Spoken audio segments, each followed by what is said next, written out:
ስለዚህ ክብደታችንን ለመቀነስ ኤሮቢክስ መስራት ወይም ደግሞ ካርዲዮ መስራት ወይስ ዌይት ሊፍት ማድረግ የትኛው ቶሎ ሰውነታችንን እንድንቀንስ ያግዘናል ነው ጥያቄው ማለት ነው። በኤቢኤልዝ ፊት እናንተም እየፈለጋችሁ ጥያቄ መጠየቅ ትችላላችሁ። እኛ ደግሞ ኮመንቱን እያነበብን ለእናንተ እንመልሳለን ማለት ነው። ይሄ ቪዲዮ ይጠቅማል ካላችሁ ደግሞ ሼር አድርጉት ማለት ነው። ስለዚህ ዌይት ሊፍት ማድረግ ወይስ ኤሮቢክስ መስራት ነው ፖይንታችን ማለት ነው። ኤሮቢክስ በምንሰራበት ጊዜ ብዙ ካሎሪን በአንድ ጊዜ ማቃጠል እንችላለን ማለት ነው። ወይም ኢሚዲየት ካሎሪ በርን የምንለው በደንብ ይካሄዳል። ስለዚህ በአንድ ጊዜ ብዙ ካሎሪ ማቃጠል እንችላለን፣ ግን ስራውን ጨርሰን ወደ ቤት ስንሄድ ካሎሪ በርኑ ይቆማል ማለት ነው። ስለዚህ እኛም ዞር እናደርገዋለን።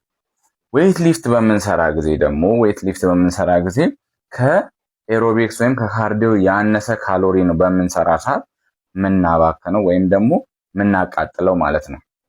ግን ጨርሰን ደግሞ ዌይት ሊፍቲንጋችንን ጨርሰን ኤክሰርሳይሳችንን ጨርሰን ወደ ቤት ስንሄድ ግን ሰውነታችን ጡንቻዎቻችንም ደረት፣ እጅ፣ መቀመጫ ምናምን የሚባሉትን ነገሮች የሰራናቸውን አካላት ለመገንባት እረፍት ላይ ያለን ሁሉ ካሎሪን በርን ያደርጋል፣ ሜታቦሊዝማችን ይፋጠናል። ስለዚህ የተሻለ ካሎሪ በርን እናደርጋለን ማለት ነው። ከዛ በተጨማሪ ኢፖክ የምንለው ነገር ኤክሰሲቭ ፖስት ኤክሰርሳይዝ ኦክሲጅን ኮንሰፕሽን የምንለው ማለት ነው።